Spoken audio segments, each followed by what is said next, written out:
ولا تموتن إلا وأنتم مسلمون.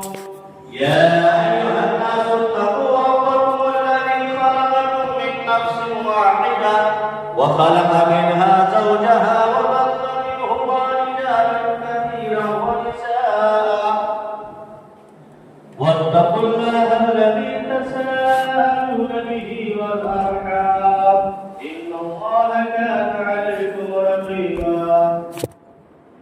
يا أيها الذين آمنوا اتقوا الله وقولوا قولا سديدا يصلح لكم أعمالكم ويغفر لكم ذنوبكم ومن يطع الله ورسوله فقد فاز فوزا عظيما.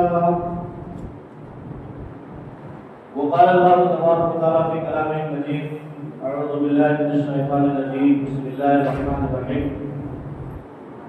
وإذا سألك عبادي عني فإني قريب أجيب دعوة الداعي إذا دعان فليستجيبوا لي وليؤمنوا بي لعلهم يرشدون. وعن سلمان بن فارس رضي الله تعالى عنه قال قال رسول الله صلى الله عليه وسلم لا يدخل القضاء إلا الدعاء رواه مسلم. محترم حاضرین جمعہ، لیکن ملی بھائیوں نوجوان ساتھیوں اور معزز خواتین اسلام، ہمیں سب سے پہلے اللہ رب العالمین کی تعریف، اس کی بڑائی حمد و ثنا بیان کرنی چاہیے جو طرح طرح ہم تمام کا خالق و مالک مربی اور پالنہار ہے، جس نے ہم تمام لوگوں کو اس دائرہ فانی کے اندر پیدا فرمایا اور پیدا فرمانے کے ساتھ ساتھ ہماری کامیابی اور کامیابی کے لیے دونوں جہان کے فرض و پورے حاصل کرنے کے لیے اپنے بے شمار انبیاء کرام کا سلسلہ جاری کیا اور مقدس کتابیں نازل فرمائیں. بعد درود و سلام نازل ہوا اللہ رب العزت کے تمام انبیاء اور رسول پر، خصوصاً آخری نبی جناب محمد رسول اللہ صلی اللہ علیہ وسلم پر، جنہیں پوری کائنات کے لیے اللہ رب العالمین نے رحمت و رحمت پر بنا کر مبعوث فرمایا. سامعین کرام، یہ مقدس مہینہ جسے اللہ رب العالمین نے مومنوں کو تحفے کے طور پر دیا ہے، یہ اللہ رب العالمین کا بہت بڑا انعام، اس کا بہت بڑا احسان ہے اپنے مومن بندوں کے ساتھ جس نے رمضان عطا فرمایا. یہ اللہ رب العالمین کی طرف سے ایک تحفہ ہے، ایک نعمت ہے اپنے مسلمان بندوں کے لیے، جس میں اللہ رب العالمین بے شمار لوگوں کی گناہوں کو معاف کرتا ہے، بے شمار لوگوں کو جہنم سے آزاد کرتا ہے، بے شمار لوگوں کو ان کی مغفرت فرماتا ہے. یہ وہ مہینہ ہے جس میں انسان تھوڑی سی کوشش کرتا ہے تو بے شمار اجر سے وہ مرتب ہوتا ہے، تھوڑی سی کوشش کرتا ہے اللہ رب العالمین سے بے شمار نیکیاں عطا فرماتا ہے. یہ وہ مہینہ ہے جس سے اللہ رب العالمین مومنوں کے لیے ایک انتظام کیا ہے کہ جنت کے دروازے کھول دیے، جہنم کے دروازے بند کر دیے، شیاطین کو پابند سرازیر کر دیا تاکہ وہ مومنوں اور مسلمانوں کی عبادت میں رچنا نہ ڈال سکے، وسوسہ نہ ڈال سکے. یہ انتظامات اللہ رب العالمین نے اپنے مسلمان بندوں میں کیا ہے اس نعمت رمضان کو دینے کے بعد. میرے بھائیوں، جہاں ہم اس مہینے کے اندر بہت ساری عبادتیں کرتے ہیں، بہت سارے نوافل ادا کرتے ہیں، بہت سارے خیر کام کرتے ہیں، اس مہینے کے اندر ایک اور اہم چیز جسے ہم دعا کہتے ہیں، اس مہینے کے اندر اللہ رب العالمین کو یہ ادا یعنی دعا کرنا، اللہ رب العالمین کو یاد کرنا، اس کو پکارنا، اس سے جو ہے اپنی اس کے سامنے اپنی فریاد رکھنا اور ہر آن اور ہر لمحہ اسے یاد کرتے رہنا، اس کو پکارتے رہنا، یہ دعا ہے جو اللہ رب العالمین کے نزدیک بہت ہی محبوب عمل ہے اور عبادتوں میں بہت ہی افضل عبادت ہے. اسی لیے کہ بہت سارے حدیثوں کے اندر آپ نے سنا ہے الدعاء هو العبادہ، دعا ہی عبادت ہے، یعنی دعا اہم عبادت ہے، اصل عبادت ہے. تو اس مہینے کے اندر دعا کا ایک خاص مقام اور مرتبہ ہے. جو آیت کریمہ سورہ بقرہ کی 186 نمبر کی آیت آپ کے سامنے جو پڑھی گئی ہے، آپ اس سے پہلے کی آیتیں دیکھیں گے 183 نمبر، 84 نمبر، 85 نمبر، اس میں اللہ رب العالمین نے رمضان کے فضائل اور مسائل کا تذکرہ کیا ہے. اور 186 کے بعد والے میں بھی 187 والی آیت میں بھی رمضان کے فضائل اور مسائل کو اللہ نے بیان کیا ہے. تو رمضان کے فضائل اور مسائل بیان کرنے کے درمیان میں اس بات کی دلیل ہے کہ دعا کا اس مہینے کے ساتھ ایک خاص تعلق ہے. اس مہینے کے اندر دعا ایک اہم اور اللہ رب العالمین کو پسند ہے. اس لیے رمضان کے فضائل اور مسائل کے درمیان میں دعا کا تذکرہ اللہ نے فرمایا. آیت کریمہ سنیے, اللہ تعالیٰ فرما رہا ہے وَإِذَا سَأَلَكَ عِبَادِي عَنِّي فَإِنِّي قَرِيبٌ. اے اللہ کے رسول, جب میرے بندے میرے بارے پوچھیں ان سے بتلا دو میں ان کے بہت قریب ہوں, میں ان کے ذات سے بھی قریب ہوں, میں ان کی دعا سے بھی قریب ہوں. اجیب دعوت الداعی اذا دعان, میں ہر پکارنے والے کی پکار کو قبول کرتا ہوں, اس کا جواب دیتا ہوں جب وہ پکارتا ہے. اس آیت کریمہ میں اگر آپ غور کریں تو اللہ تعالیٰ فرمایا کہ ہر پکارنے والے کی پکار کو میں سنتا ہوں, قبول کرتا ہوں. وہ پکارنے والا چاہے خلوت میں پکار رہا ہو چاہے جلوت میں پکار رہا ہو, محفل میں پکار رہا ہو یا تنہائی پکار رہا ہو, مرد ہو یا عورت ہو, بوڑھا ہو یا جوان ہو, گنہگار ہو یا متقی ہو, ہر پکارنے والے کی پکار کو, ہر دعا کرنے والے کی دعا کو میں قبول کرتا ہوں, سنتا ہوں. اور اگر فرمایا فَلْيَسْتَجِيبُوا لِي, لوگوں کو چاہیے وہ مجھے بھی پکاریں. تو یہ ایک عام آیت ہے جس میں اللہ رب العالمین نے فرمایا کہ ہر پکارنے والے کی پکار کو میں سنتا ہوں جب وہ مجھے پکارے. اس لیے فرمایا کہ بہت سارے لوگ جو امت کو گمراہ کرنے, لوگوں کے ذہن کو خراب کرنے کے لیے بہت سارے وسوسے کرتے ہیں کہ ہم تو بہت گنہگار ہیں, ہم تو بہت خطا کار ہیں, ہم اللہ رب العالمین کو کس منہ سے پکارے, وہ ہماری کیسے سنے گا, ہم اتنے گنہگار ہیں وہ ہماری کیسے سنے گا. بہت سارے وسوسے لوگ ذہن لاتے ہیں. ان تمام وسوسوں میں اللہ رب العالمین نے قدر ملا دیا یہ کہہ کر کہ میں ہر پکارنے والے کی پکار کو سنتا ہوں. جب بھی مجھے میرا بندہ پکارتا ہے میں ہر ایک کی سنتا ہوں, چاہے وہ گنہگار ہو یا پرہیزگار ہو. تو لوگوں کا یہ کہنا کہ ہم بہت گنہگار ہیں, اللہ ہمارے نہیں سنے گا, لہذا اب اس کا طریقہ یہ ہے کہ ہم اللہ کے ولیوں کے تھرو, اللہ کے نیک بندوں کے ذریعہ, پیروں اور فقیروں کے ذریعہ, فلاں اولیاء کے ذریعہ ان کی جو ہے صدقے میں یا ان کے جو ہے ان کو سہارا دے کر ان کے وسیلے سے اللہ کو پکاریں گے تو ہماری سنے گا. کیونکہ اللہ ہم گنہگار ہیں, ہمارے سنے گا نہیں, اور سامنے والا متقی پرہیزگار ہے اس کا ٹالے گا نہیں. یہ لوگوں کا ذہن اور عقیدہ خراب کرنے والی سوچ ہے. اور وسیلہ بھی کس کو, ذریعہ بھی کس کو بناتا ہے, جو من و من مٹی کے نیچے دفن ہے, جس کی معلوم نہیں ہے کیا بچی ہے وہ بھی ختم ہو گئی, ان کو جو ہے ذریعہ وسیلہ بنا کے ساتھ دعا کرواتا ہے. یعنی آپ کے دعا کے اندر بھی, آپ کے اس اہم عبادت کے اندر بھی لوگ ڈاکہ ڈال رہے ہیں. اللہ تعالیٰ نے یہ کہہ رہا ہے کہ مجھے پکارو, میں ہر پکارنے والے کی پکار کو سنتا ہوں. جب بھی پکارے ہو, جیسے بھی کنڈیشن میں ہو, جس حالت میں بھی ہو, جس جگہ میں بھی ہو, مجھے پکارے, میں اس کی پکار کو سنتا ہوں, قبول کرتا ہوں. اور ہم اگر یہ کہیں کہ ہمارے نہیں سنتا ہے, ہم بہت گنہگار ہیں, ہم بہت خطا کار ہیں, ہم فلاں کے ذریعے سے اس کو پکاریں گے تو سنے گا, یہ عقیدہ خراب کرنے والی سوچ ہے اور گمراہ کرنے والی سوچ ہے. تو اللہ رب العالمین نے اس مہینے کے اندر خصوصی طور پر اپنے بندوں کو متوجہ ہے اس بات کی طرف یہ وہ برکت اور رحمت کا مہینہ ہے جس میں خصوصی طور پر مجھ سے دعائیں کی جانی چاہیے. میرے بھائیوں, دعا ہمیں کیوں کرنی ہے؟ ایک بات ہے کہ دعا ہمیں کیوں کرنی ہے, تو سب سے پہلا جواب اس کا یہ ہے, دعا عبادتوں میں سب سے اہم عبادت ہے, سب سے افضل عبادت ہے, اور اللہ رب العالمین کو یہ محبوب اور پسندیدہ ہے. دوسری آیت کریمہ کے اندر اللہ نے حکم دیا ہے کہ مجھے پکارو, مجھے پکارو, اور جو لوگ میری اس عبادت سے, دعا سے, عبادت دعا سے, ان الذین یستکبرون عن عبادتی سیدخلون جہنم داخلین. پہلے حکم دیا کہ اللہ تعالیٰ کا یہ فرمان ہے, اس کا حکم ہے کہ مجھے پکارو, مجھ سے دعائیں کرو, اور جو شخص تکبر کرتے ہوئے, اپنے آپ کو بڑا سمجھتے ہوئے اس عبادت سے اعراض کرے گا تو ہم اسے جہنم میں ذلیل اور رسوا کر کے, چھوٹا بنا کے جہنم میں داخل کر دیں گے. تو اللہ تعالیٰ کا حکم بھی ہے اسے پکارنا ہے, اسے دعائیں کرنی ہے, اور یہ افضل عبادت ہے. دعا عبادتوں میں سب سے افضل اور اہم عبادت ہے، اس لیے ہمیں دعا کرنی ہے. دوسری چیز، ہمیں دعا کیوں کرنی ہے؟ دعا ہمیں اس لیے کرنا ہے کہ دعا تقدیر کو بدل دیتی ہے. جو حدیث سنن ترمذی کا سب میں پڑھی گئی ہے، راوی حدیث حضرت سلمان فارسی رضی اللہ عنہ ہے. فرماتے ہیں کہ اللہ نے فرمایا لا یرد القضاء الا الدعاء، تقدیر کو کوئی چیز بدل نہیں سکتی ہے سوائے دعا کے. یعنی دعا تقدیر کو بدل سکتی ہے. دعا اللہ رب العالمین کے لکھی ہوئی چیزوں کو بدل سکتی ہے، اسے مٹا سکتی ہے. یہ پاور بھی اللہ رب العالمین نے ہی دیا ہے.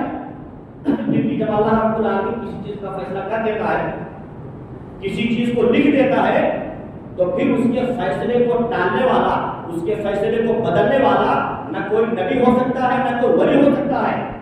کوئی دنیا کی ہستی ایسی نہیں کہ اللہ رب العالمین کی لکھی ہوئی چیز کو مٹا دے اور اس کو بدل دے. یہ دعا اللہ رب العالمین نے پاور دے رکھی ہے اس دعا کو، کہ دعا کے ذریعے سے اللہ رب العالمین تقدیر کو بدل دیتا ہے. ہم روزانہ دعائیں قرآن پڑھتے ہیں، قرآن ذکر ہے، اور اس میں ایک لفظ آتا ہے وَقِنِي شَرَّ مَا قَضَيْتَ، اللہ تقدیر میں میرے بارے میں جو شر لکھا ہے، میرے بارے میں جو برائی لکھی ہے، اس شر سے مجھے تو بچا لے. یہ دعا ہم روز پڑھتے ہیں قرآن ذکر میں، وَقِنِي شَرَّ مَا قَضَيْتَ، کہ اس برائی سے، اس شر سے مجھے بچا لے جو میرے بارے میں تو نے لکھ رکھا ہے. سوچئے تقدیر بھی اللہ رب العالمین لکھتا ہے، اور اسے بدلنے کے لیے دعا بھی ہم اسی سے کرتے ہیں. کہ اللہ رب العالمین نے دعا کے اندر وہ پاور کیا ہے، دعا کے ذریعے سے تقدیر بدل جاتی ہے. ایک ضمنی چیز، دعا قنوت کے اندر امام کے پیچھے مصلی ہر جملے پہ آمین آمین ٹھوکتا رہتا ہے. میں نے سنا ہے کہ جہاں امام رکا وہی آمین، جہاں امام رکا وہی آمین. پتہ نہیں ہے کہ دعا کر رہا ہے امام یا اللہ کی جو ہے حمد کر رہا ہے، تعریف کر رہا ہے، ہر جگہ آمین آمین. میرے بھائیوں، جو دعا قنوت ذکر ہے اس میں آدھی دعا، آدھے اللہ رب العالمین سے دعا کی جا رہی ہے اور آدھے میں اللہ کی تعریف کی جا رہی ہے. تو جہاں تک دعا کی جا رہی ہے وہیں تک آپ آمین بول سکتے ہیں. جہاں اللہ کی تعریف ہو رہی ہے وہاں آمین بولنے کی ضرورت ہے آپ کو. تو یہ وقتی شرح کا قدر اللہ مقدر فکر حدیث سے لے کے وقتی شرح کا قدر یہاں تک اللہ سے دعا کی جا رہی ہے، یہاں تک آپ آمین بولیں. اس کے بعد والا جو جملہ ہے وہ اللہ رب العالمین کی تعریف ہے، اس کی حمد و ثنا ہے، وہاں آپ کو آمین نہیں بولنا ہے. تو دعا اللہ رب العالمین نے اس کے اندر ایک طاقت دی ہے کہ دعا کے ذریعے سے تقدیر بدل جاتی ہے. اللہ رب العالمین دعا کے ذریعے سے تقدیر کو بدل دیتا ہے، اپنے لکھی ہوئی چیزوں کو مٹا دیتا ہے. یہ پاور خود اللہ رب العالمین نے ہی دعا کی کرتی ہے. تو ہمیں دعا اس لیے کرنی ہے کہ دعا کے ذریعے سے تقدیر بدل جاتی ہے اور ہمارے حالات ہم کو بتلا رہے ہیں، موجودہ حالات ہم کو بتلا رہے ہیں کہ حالات کی سنگینی اور خطرناکی ہر ایک پر واضح ہے. ہم جن حالات سے گزر رہے ہیں وہ بہت سنگین حالات ہیں. تو ہمیں دعا کے ذریعے سے ان حالات کو بھی بدلنا ہے. جب دعا کے ذریعے سے تقدیر بدل جاتی ہے تو دعا کے ذریعے سے اللہ رب العالمین ہمارے حالات کو بھی بدل سکتا ہے. اس لیے ہمیں دعا کرنی ہے. اور آگے چلیے، دعا ہمیں اس لیے کرنی ہے کہ دعا ناممکن کو ممکن بنا دیتا ہے. دعا ایک ایسا ہتھیار ہے، ایک ایسا پاورفل وظیفہ ہے جس کے ذریعے سے ناممکن چیز ممکن ہو جاتی ہے. ایک پاسبل کو پاسبل بنا دیتی ہے دعا. آج میں آپ کو مثال دیتا ہوں. حضرت زکریا علیہ السلام بوڑھے ہیں، بڑھاپے پر پہنچ چکے ہیں، ان کی عورت بڑھاپے پر پہنچ چکی ہے اور ان کی عورت باز بھی ہے بطور قرآن. ایک بار ہے زکریا علیہ السلام نے حضرت مریم کو دیکھا جو کہ ان کی کفالت میں تھی کہ ان کے پاس ایسا پھل موجود ہے جس کا موسم نہیں ہے، بغیر موسم کا پھل ان کے پاس موجود ہے. تو حضرت زکریا نے کہا کہ میری بچی تمہارے پاس یہ پھل کہاں سے آیا؟ تو حضرت مریم نے کہا یہ اللہ رب العالمین کی طرف سے ہے. یعنی حضرت مریم نے کہا کہ یہ پھل جو بغیر موسم کا میرے پاس موجود ہے یہ اللہ رب العالمین نے ہم کو دیا ہے. یہ سننے کے بعد حضرت زکریا علیہ السلام کے دل میں خیال آتا ہے کہ جو اللہ رب العالمین بغیر موسم کے پھل کھلا سکتا ہے، بغیر موسم کے پھل دے سکتا ہے، تو میری جوانی گھر سے گزر چکی ہے، میں گھر سے بوڑھا ہو چکا ہوں، میری عورت درج پوری ہو چکی ہے بات ہے، لیکن جو اللہ رب العالمین بغیر موسم کے پھل دے سکتا ہے وہ جوانی کا موسم گزرنے کے بعد بڑھاپے میں بھی اولاد دے سکتا ہے۔ یہ دیکھنے کے بعد زکریا علیہ السلام کے ذہن میں خیال آتا ہے کہ جو رب بغیر موسم کا پھل کھلا سکتا ہے وہ رب جوانی کی عمر گزر جانے کے بعد بڑھاپے میں بھی اولاد دے سکتا ہے۔ هنالك دعا زكريا ربه رب هب لي من لدنك ذرية طيبة إنك سميع الدعاء۔ وہی پر ہے کہ زکریا نے اللہ کو پکارا، وہی پر ہے کہ زکریا نے اللہ رب العالمین سے دعا کی کہ اللہ مجھے ایک نیک اور صالح اولاد دے دے، ایک بچہ دے دے۔ بے شک تو ہی دعا کو سننے والا ہے، تیرے نام کون سنے گا، تو ہی دعا کو سننے والا ہے۔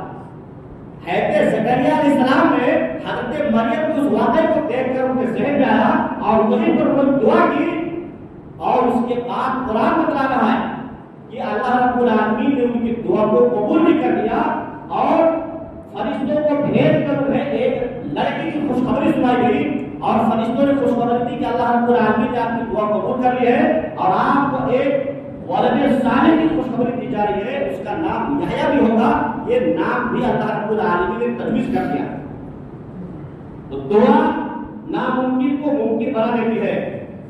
کتنی بھی مصیبت، کتنی بھی پریشانی اور کتنے بھی ناگفتہ بھی حالات سے انسان گزر رہا ہو، دعا کے اندر وہ طاقت ہے اس مصیبت اور پریشانی کو دور کر سکتی ہے۔ حضرت یونس علیہ السلام مچھلی والے نبی، حضرت یونس علیہ السلام اپنے قوم سے غصہ ہو کر تنگ آ کر شہر چھوڑ کے نکل پڑے۔ آگے آتے ہیں، واقعہ بہت لمبا ہے، آپ کو دریا کے حوالے کر دیا گیا۔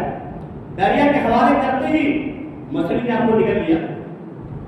آپ کو معلوم ہے میڈیکل سائنس کہتی ہے کہ مچھلی کے پیٹ کے اندر جو گرمی ہوتی ہے وہ اتنی شدید ہوتی ہے کہ اس کے اندر لوہا ڈالے گا، تو لوہا بھی پگھل جائے گا۔ اس کے پیٹ کے اندر اتنی گرمی ہوتی ہے کہ لوہا بھی پگھل سکتا ہے۔ اس پیٹ کے اندر حضرت یونس علیہ السلام پہنچ گئے۔ تاریکی پر تاریکی ہے، مچھلی کے پیٹ کی تاریکی، سمندر کے پانی کی تاریکی، رات کی تاریکی، تین تاریکیوں کے اندر گرفتار ہے۔ انہیں خیال آیا کہ ہو نہ ہو مسٹیک مجھ سے ہوا ہے۔ اس تاریکی میں قرآن کہتا ہے فنادى في الظلمات، تاریکیوں میں انہیں پکارا لا الہ الا انت سبحانک انی کنت من الظالمین۔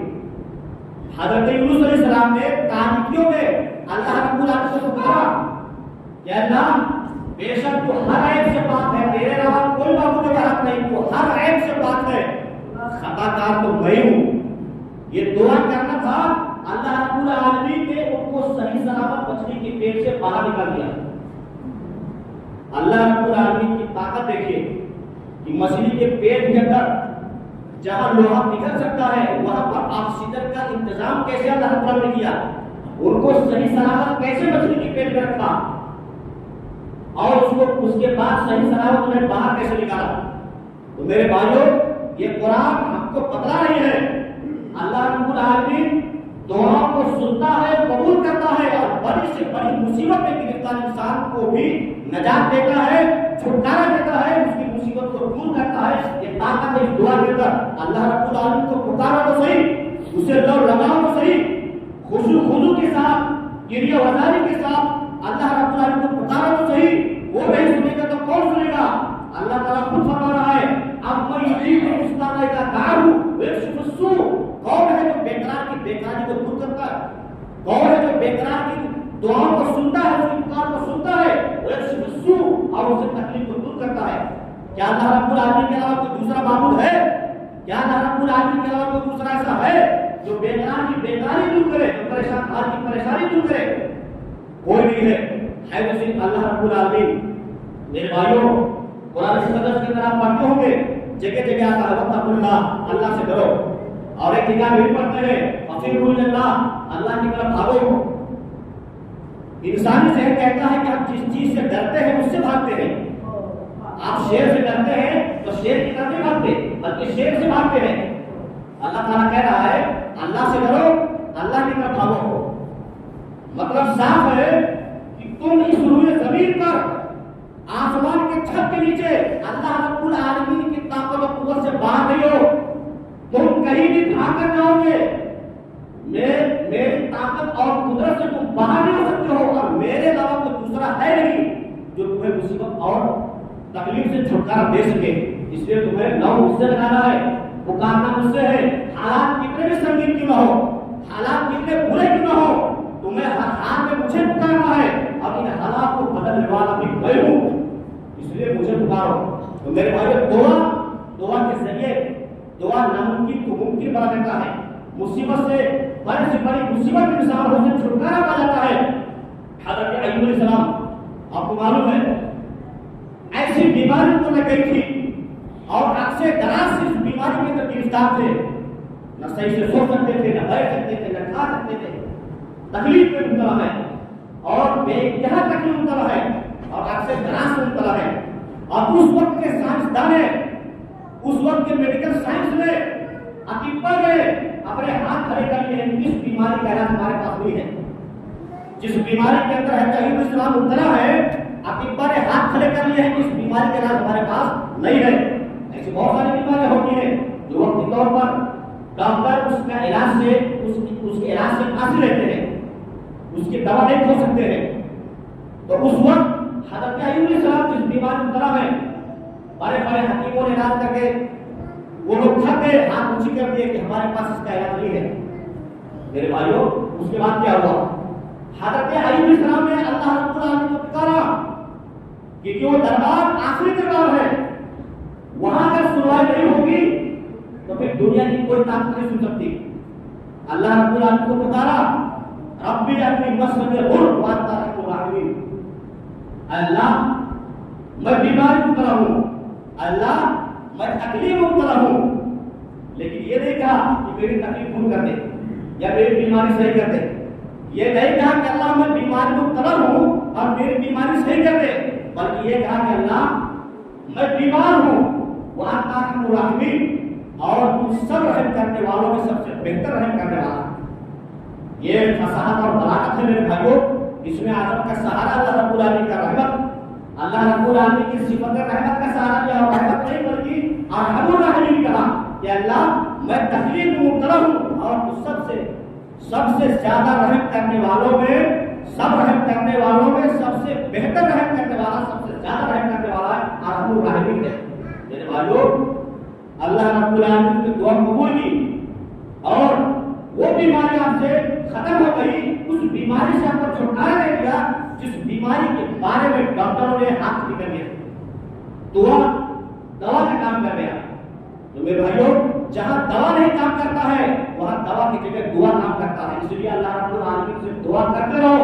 اور یہ بابرکت مہینہ جس میں اللہ رب العالمین کی توجہ بندوں کی طرف زیادہ ہوتی ہے اور تھوڑی سی محنت کر کے انسان بہت کچھ حاصل کر سکے اس مہینے کے اندر، تو جہاں بہت ساری عبادتیں کرنی ہے وہی دعاؤں کا اہتمام ہونا چاہیے، دعاؤں کا بھی اہتمام کرنا چاہیے، اللہ رب العالمین کی رضا حاصل کرنے کے لیے، اس کی خوشنودی حاصل کرنے کے لیے، اپنے گناہوں کی مغفرت کے لیے، اپنے نیک باتوں کی شمار کرانے کے لیے اللہ رب العالمین سے لو لگانا چاہیے اور کثرت سے اس سے دعائیں کرنی چاہیے، کیونکہ یہ مہینہ بطور نعمت ہم کو ملی ہے، بطور تحفہ اللہ رب العالمین کو دیا ہے، اور اس مہینے کے اندر اللہ رب العالمین کی توجہ بندوں کی طرف زیادہ ہوتی ہے۔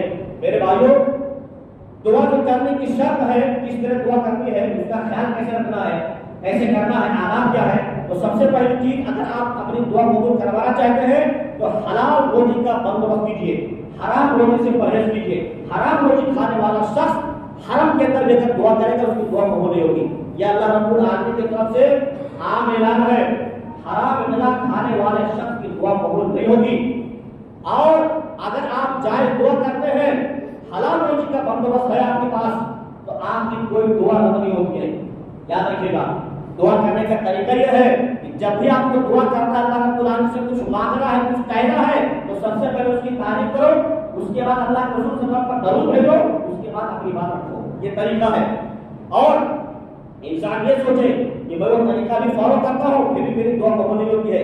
میں آپ کو بتاؤں، مسلم احمد کی روایت کے اندر ہے کہ بندہ جب بھی اللہ سے دعا کرتا ہے جائز دعا، تو اللہ تعالیٰ اس کی دعا کو قبول کرتا ہے، اور قبول کرنے کرنے کے 3 طریقے ہیں، اس کو 3 میں سے کوئی ایک چیز ضرور ملتی ہے۔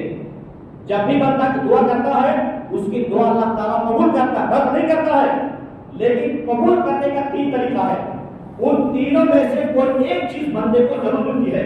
پہلا یہ کہ بندہ جس چیز کا سوال کر رہا ہے ہو سکتا ہے اللہ رب العالمین وہی چیز کو دے دے، دیر سویر وہی چیز کو دے دے، یا بندہ جس چیز کا سوال کر رہا ہے اسے نہ دے کر اس کے نامہ اعمال میں نیکیاں لکھ دیتا ہے۔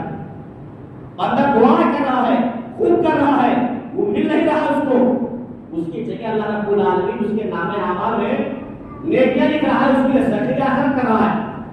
اور تیسری چیز اگر ذخیرہ آخرت نہیں کرتا ہے تو اس کی دعا کرنے کی وجہ سے آنے والی مصیبتوں اور بلاؤں پر اللہ العالمین ٹال دیتا ہے۔ 3 میں سے کوئی ایک چیز بندے کو ضرور ملتی ہے، اس کی کوئی دعا نہیں ہوتی ہے۔ انسان اگر حلال کھاتا ہے اور جائز دعائیں کرتا ہے تو اللہ تعالیٰ اس کی کوئی دعا رد نہیں کرتا ہے، ہاں 3 میں سے کوئی ایک چیز اس کو ضرور ملتی ہے۔ حدیث میں آتا ہے کہ کل بندہ جب قیامت کے دن اللہ تعالیٰ سے ملاقات کرے گا اور دیکھے گا کہ دنیا میں دعا کرنے کی وجہ سے اس کے نام اعمال میں اتنی نیکیاں لکھی گئی ہے، اس کے مقام کو اتنا بلند کر دیا گیا ہے کہ وہ تمنا کرے گا کاش دنیا کے اندر میری کوئی دعا قبول ہوئی نہ ہوگی۔ تو میرے بھائیوں، ہر مسلمان کی دعا قبول ہوتی ہے، ہر مسلمان کی دعا اللہ تعالیٰ قبول کرتا ہے۔ یہ عقیدہ رکھیے کہ اللہ تعالیٰ آپ کی کوئی دعا رد نہیں کرتا ہے، جائز دعا، بشرطے کہ آپ حلال غذا کا استعمال کرتے ہو تو آپ کی کوئی دعا رد نہیں ہوتی ہے۔ آپ دعائیں قسم سے کرتے رہیے، اللہ رب العالمین کو پکارتے رہیے، اس کا مخاطب بندہ بننے کے لیے، اس کی رضا حاصل کرنے کے لیے۔ دعا ایک بہت بڑا ہتھیار ہے میرے بھائیوں۔ تو اس مہینے کے اندر خصوصی طور پر دعاؤں کا اہتمام کیجیے۔ اللہ رب العالمین بہت سارے مواقع رکھا ہے جہاں پر اللہ تعالیٰ ضرورت کی دعائیں سنتا ہے اور سنے گا اور آپ کو مرادیں پوری بھی ہوگی۔ اس لیے اللہ تعالیٰ کو پکارتے رہیے، اس سے دعائیں کرتے رہیے، اللہ رب العالمین کے مقرر بندہ بنتے رہیے اور اس مہینے سے بھرپور فائدہ اٹھائیے۔ یہ مہینہ یوں ہی بیکار نہ جائے بلکہ اس مہینہ کے ختم ہونے کے بعد آپ کا شمار اللہ رب العالمین کے ان بندوں میں ہو جنہیں اللہ رب العالمین نے جہنم سے آزاد کر دیا ہے یا اپنا مقرر بنا لیا ہے۔ اس لیے قسم سے دعائیں کرتے رہیے، یہ اللہ رب العالمین قربت کا نہایت اہم ذریعہ ہے۔ آخر میں دعا ہے اللہ رب العالمین ہم تمام مسلمانوں کو دین کی صحیح سمجھا کروائے۔ بار الہ ہم میں سے جو مسلمان دنیا کی جس طریقے کی طرف پریشان حال ہیں، مجبور اور مظلوم ہیں، یا العالمین تو ان کی بہتر فرما۔ بار الہ ہم میں سے جو مسلمان اس دنیا سے گزر چکے ہیں انہیں جنت الفردوس کے درجے دے۔ بار الہ ہم میں سے جو بیمار ہیں انہیں شفا کاملہ عطا فرما۔ یا العالمین ہم میں سے جو مقبول ہیں تو ان کی قلب رہ کے راستہ دکھا دے۔ بار الہ ہم جب تک یہ دنیا کے اسلام پر جب ہمارا نام ہوا اور ایمان پر، آمین تقبل ربنا۔